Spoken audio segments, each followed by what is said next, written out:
She didn't remember when she stopped using her name. At some point between the shouting, the slammed doors, and the night she ran without looking back, it simply dissolved into the dark like smoke. Names belonged to people who were wanted. Names belonged to people who were called home for dinner, who were searched for when they didn't return. She had learned early that no one was coming to look for her, so she became no one. The town barely noticed when she drifted in. A girl with tired eyes and boots too worn for her. Age didn't attract much attention in a place where drought had carved lines into every face. She kept her head low, slept where she could, and traded silence for survival. The diner owner let her wash dishes for scraps.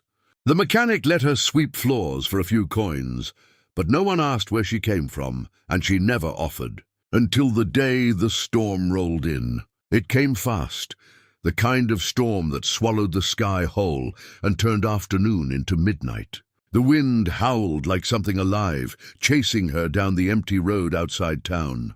She had nowhere to go. The abandoned shed she'd been sleeping in had finally collapsed under last week's rain. Lightning cracked across the horizon as the first heavy drops began to fall. That's when she saw the ranch. It stood alone beyond a stretch of open field, weathered wood glowing faintly under the bruised sky. A single light burned in the window. She hesitated at the gate, fingers trembling against cold iron. People meant questions, people meant risk. But thunder split the air, and survival made the decision for her. She didn't knock. She staggered onto the porch just as the door swung open. He stood there, tall, broad-shouldered, quiet in a way that didn't demand anything. His hat was pushed back slightly, revealing eyes that had seen enough life not to flinch at another broken story. He took one look at her soaked clothes, her shaking hands, and stepped aside without a word. "Storm's not letting up," he said simply. That was it. No interrogation, no suspicion, just space. She stepped inside.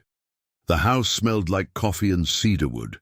It was clean but lived in, like someone who worked hard didn't care much for decoration. He handed her a towel. She stared at it for a moment, unsure how to accept kindness. Slowly, she wrapped it around her shoulders. "You hungry?" he asked. The question nearly broke her. No one had asked her that without expecting something in return. She nodded once. He set a bowl of stew in front of her and turned away, giving her privacy even in his presence. She ate like someone who wasn't sure the food wouldn't disappear. He didn't comment, didn't stare. Just sat at the table, quietly mending a piece of rope as rain battered the windows. "What's your name?" he asked eventually, voice calm as the ticking clock on the wall. She froze. Silence stretched between them. Finally, she whispered, "I don't have one." He studied her, not with disbelief, but understanding. "Well," he said after a moment, "everyone ought to have something to answer to." She looked up, wary. He shrugged slightly. "Don't have to tell me today." That night, he made up the couch for her and left an old flannel folded neatly on the armrest. She lay awake long after the storm passed, listening to the unfamiliar sound of safety. No shouting, no footsteps creeping toward her door. Just wind settling into quiet. She didn't plan to stay. But morning came warm and golden across the fields. He was already outside feeding horses. She stepped onto the porch, unsure of her place in the daylight. He glanced back and tipped his hat. "Coffee's inside. If you're staying long enough to drink it," she hesitated. "I can work." He nodded once. "Good, fence needs fixing." That was how it began. Days turned into rhythm. She repaired fence posts, fed chickens, learned the names of horses even if she wouldn't speak her own. He never pushed, never demanded her story.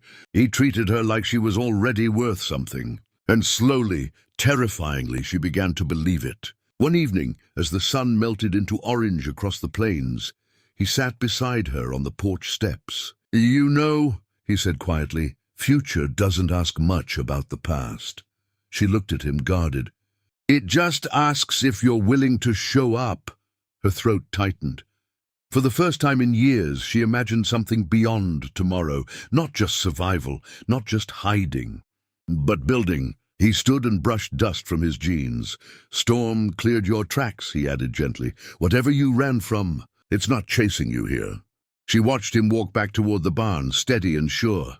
For the first time in her life, she wondered what it might feel like to choose a name instead of losing one. And for the first time, she wasn't running. She chose her name on a quiet Tuesday morning. It wasn't dramatic. No ceremony. No announcement. Just a soft decision made while brushing down a chestnut mare in the stable. "Clara," she said under her breath, testing how it felt in the open air.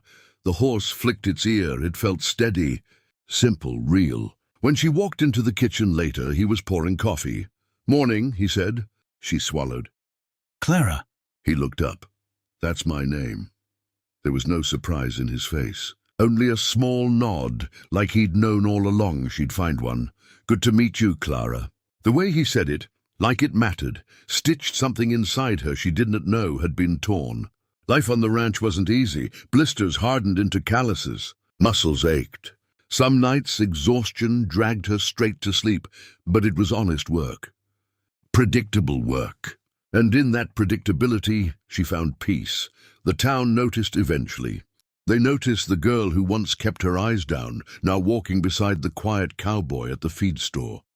They noticed she spoke a little more, smiled a little easier. Rumors tried to bloom.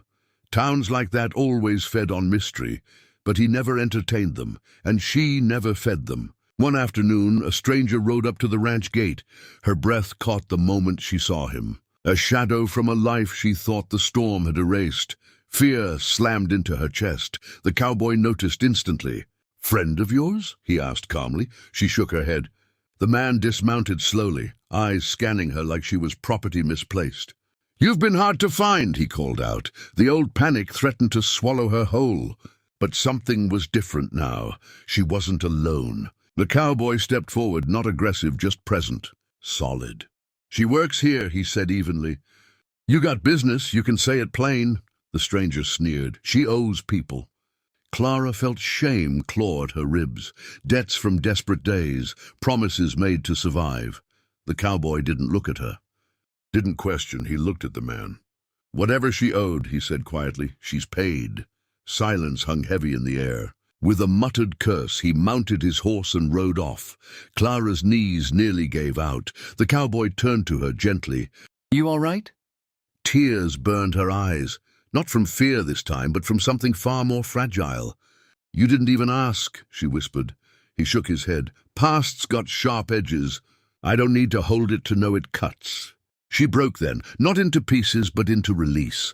Years of running, years of hiding, years of believing she was only what she'd escaped from. "I don't want to run anymore," she said. "Then don't," he replied simply. Seasons changed. Fields turned gold, then white, then green again. Clara grew stronger, surer. She laughed more. She sang sometimes while mending fence wire. She began visiting town alone, head high. And one evening, under a sky heavy with stars, she found him sitting on the porch steps just as she once had. "You offered me a future," she said quietly. He glanced up. "You built it." She sat beside him. "I had no name, no past I wanted, no home." He waited. She smiled softly. "Now I have all three." He didn't reach for her, didn't claim the moment. He just sat there, steady as ever. But in that silence was something louder than any storm: belonging. And if you've ever felt like you were no one, like your story ended before it began, remember this: sometimes all it takes is one quiet soul willing to see who you could become instead of who you were. If this story touched your heart, don't forget to subscribe to the channel for more powerful emotional journeys about hope, redemption, and second chances. Your support helps these stories find the people who need them most. Because somewhere out there, someone without a name is still waiting to find their future. And maybe it starts today.